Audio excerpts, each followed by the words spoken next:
पवन art group एवं Hindustan prime time के संयुक्त प्रयास से 45वीं पुण्यतिथि पर आयोजित की गई एक संगीतमयी संध्या तुझको पुकारे मेरा प्यार। स्थान एस स्टूडियो, निर्माण विहार, पूर्वी दिल्ली। कार्यक्रम की शोभा बढ़ाई अनेक गणमान्य अतिथियों ने।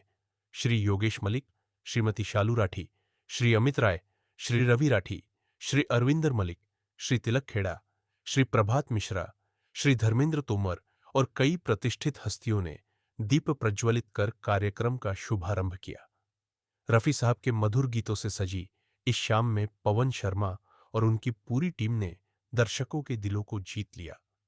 साथ ही हिंदुस्तान प्राइम टाइम द्वारा आयोजित किया गया राजधानी गौरव अवार्ड 2025, जिसमें समाज सेवा, पत्रकारिता और संस्कृति के क्षेत्र में उत्कृष्ट योगदान देने वालों को सम्मानित किया गया। आज के कार्यक्रम के लिए हर साल आप ये कार्यक्रम करते हैं। मैं ये प्रोग्राम 1990 से कराता रहा हूँ रफी साहब के हाथ में, और आप सबका आशीर्वाद है और मैं चाहता हूँ कि आगे भी आशीर्वाद रहे, मीडिया का भी और हमारे स्पॉन्सर का भी। कौन कौन आज मुख्य अतिथि के रूप में यहाँ पे? हमारे मुख्य अतिथि में योगेश मलिक जी हैं और चीफ पैट्रन शालू मलिक जी हैं, शालू राठी जी सॉरी, और अमित राय जी थे, तिलक खेड़ा जी थे।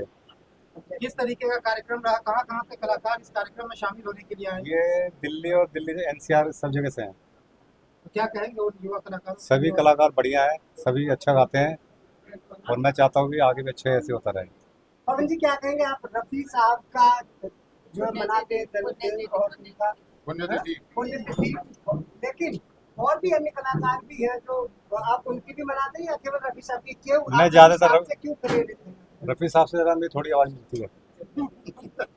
आज के रफी साहब यही हैं। नहीं वो तो sir thank you so much ma'am. सबसे पहले तो आप सारे मीडिया का शुक्रिया, और सब लोग इकट्ठे आ रहे हैं, इतने सारे माइक लग रहे हैं तो बड़ा अच्छा लग रहा है देख के। और जैसे कि पवन जी ने बताया, रफ़ी साहब को तो पूरी दुनिया ही याद करती है और उनके इतने गाने हैं कि आप गाते रहो, शायद महीने तक गाते रहोगे तो भी ख़त्म नहीं होंगे, इतने सारे उनके गाने। मैं भी एक वर्सेटाइल सिंगर एज मतलब परफॉर्म करता हूँ, मैं किशोर जी को भी गाता हूँ, रफ़ी जी के गाने मेरे को भी ज़्यादा सूट करते हैं और उनके इतने गाने हैं कि आप किसी भी टॉपिक पे गाना उठा लीजिए, हर एक उस पे मूवमेंट पे आपको गाना मिलेगा। और पवन जी इसको करते आ रहे हैं, जैसे उन्होंने बताया, इतने सालों से 1990 से करते आ रहे हैं। तो आज का शो आप देख रहे हैं, इतना हाउसफुल है, इतने लोग थे और भारी तादाद में पहली बार इसी स्टूडियो में देख रहा हूँ कि इतनी मीडिया यहाँ पे आई है इकट्ठी।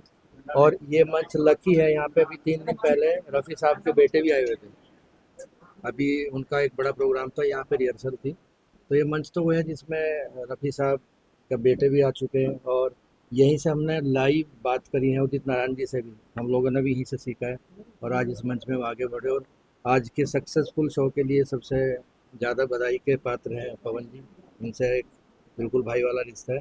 और आप सब मीडिया, आप यहाँ आ रहे हो और इतने पेशेंटली आप लोगों ने बैठ के इस प्रोग्राम को देखा और सुना, तो बड़ा अच्छा लगा। और ये परंपराएं चलती रहनी चाहिए, क्योंकि आजकल के युवाओं में पुराने गानों की जो बुनियाद है वो खत्म होती जा रही है। तो मुझे तो बहुत अच्छा लगा, और पवन जी ने और BM गुप्ता जी ने जो कार्य किया है सराहनीय, और आप सब ने, और जो भी आप लोग कर रहे हैं बहुत सराहनीय काम है। और मैं तो यही कहूँगा ये कार्य चलते रहे। संगीत तो पुराना ही है, तानसेन के अलावा जो आजकल जो गाए जाते हैं कुछ समझ में ही नहीं आता है, लेकिन जो जितने भी गीत हैं वो पुराने ही अच्छे लगते हैं। कहते हैं ना, ओल्ड इज गोल्ड, वो वाला कार्य। मेरा नाम अशोक कुमार गुप्ता है। मुझे भी हाल ही में दिल्ली स्टेट का सीनियर विंग का प्रेसिडेंट बनाया गया है, नेशनल इंटेलिजेंस क्राइम फोर्स। और ये भी मुझे अचानक जो है सरकार की उन्होंने कुछ देख करके क्या किया है, मैं उनका भी धन्यवादी हूँ और आप लोगों का भी धन्यवादी हूँ कि इस प्रकार के जो कार्यक्रम हैं ये बहुत ज़रूरी है समाज को जोड़ने के लिए और उन लोगों को भी प्रोत्साहित करने के लिए। देखिए, छोटी सी बात होती है कि प्रोत्साहन जो है बहुत बड़ी बात है और लगता कुछ भी नहीं है, लेकिन उसका सामने वाला का हौसला बहुत बढ़ जाता है। ये छोटे छोटे कार्यक्रम इस प्रकार के समाज के लोगों को प्रोत्साहित करने के लिए मैं सारी टीम जो है आपकी उनको बहुत बहुत धन्यवाद देना चाहता हूँ। मैं Vipin Gaur, general secretary newspapers association of India से। आज का जो प्रोग्राम है वो बहुत ही खूबसूरत कार्यक्रम है, क्योंकि सुर और संगम एक ऐसी चीज है जो इंसान को इंसान से जोड़ती है। कहते हैं कि हमारी सरहदें जहाँ पर हम लोग एक दूसरे को, दूसरे देश का, दूसरी जाति का, दूसरी परंपरा का बोलने लगते हैं, पर ये सुर और संगम एक ऐसी हमारी ताकत है कि हम बेजुबानों से भी जुड़ जाते हैं, हम उन लोगों से जुड़ जाते हैं जिनसे हमारे कहीं ना कहीं झगड़े होते हैं, जिनसे कहीं ना कहीं हमारे दिल में द्वेष होता है। पर ये सुर संगम एक ऐसी है जहाँ पर हमें प्रेम, हमें आपस में जुड़ना सिखाती है। और ये आज का जो कार्यक्रम है इतना प्यारा कार्यक्रम है कि जिन गानों को सुन के हमारे कहते हैं कि जो पिताजी, हमारी माताजी बड़े हुए और हम भी बड़े हुए हैं, वो गाने हमें सुनने के लिए मिलते हैं, क्योंकि उन गानों में दर्द होता है, उन गानों में क्या होता है, हकीकत होती है। इंसान ने जो अकेले में लिखा है, उसकी हकीकत जो लिखी है वो उसने अपने गानों में बयां करी है। तो ये जो गाने हैं बड़े ही प्यारे गाने हैं, उनको सुन के आनंद आता है। और जितने भी लोग हैं यहाँ पर, उनके चेहरों में जो एक हंसी, स्ट्रेस नहीं है, जो स्ट्रेस आज की डेट में सबके दिमाग में स्ट्रेस है, आदमी सोचता है किस तरीके से स्ट्रेस खत्म हो। तो इस तरह के कार्यक्रम होते रहने चाहिए जिससे हमारा स्ट्रेस बस्टर जो है वो मिल जाती है, डोज मिल जाती है।